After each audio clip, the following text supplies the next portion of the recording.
তুই ঘর ঝাড় দিচ্ছিস? দেখেছিস এই কাজ করছে? তোকে এইভাবে দেখবো ভাবতেই পারিনি। বাবা তুমি? বোন তুই? এসো তোমরা ভেতরে এসো।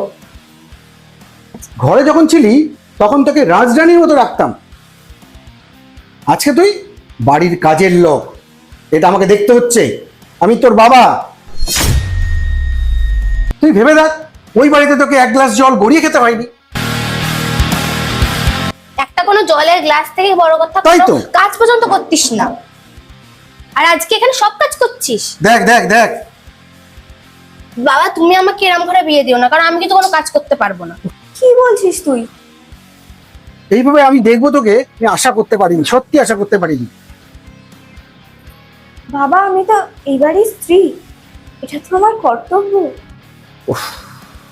জামাই কোথায়? জামাই কোথায়? তুই একা কেন? ঘরটা দুজনের, সেটা তো বল। ওকে খেয়ে দিয়ে ঘুমোচ্ছে?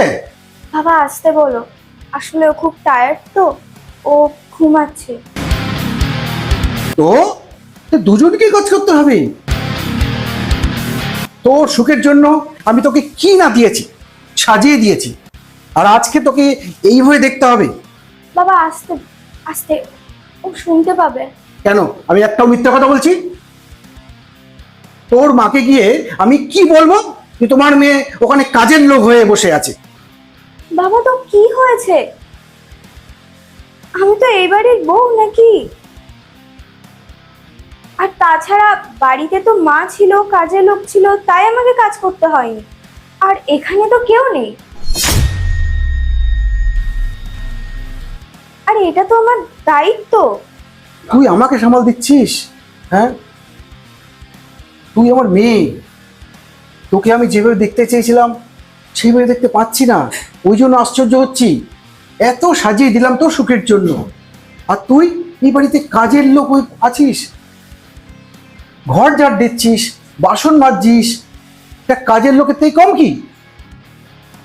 বাবা প্রত্যেক দিন ও অফিসে যায়, প্রত্যেকটা দিন ও খাটাখাটনি করে। তোমার কি মনে হয় না যে এটা আমার কর্তব্য? এই বাড়ির কাজ করাটা আমার কর্তব্য। সমস্ত কাজ ও সামলায়, তাহলে বাড়ির কাজটা কে সামলাবে? আমরা যদি একসাথে মিলেমিশে না থাকি, তাহলে এই সংসারটা কি সংসার থাকবে?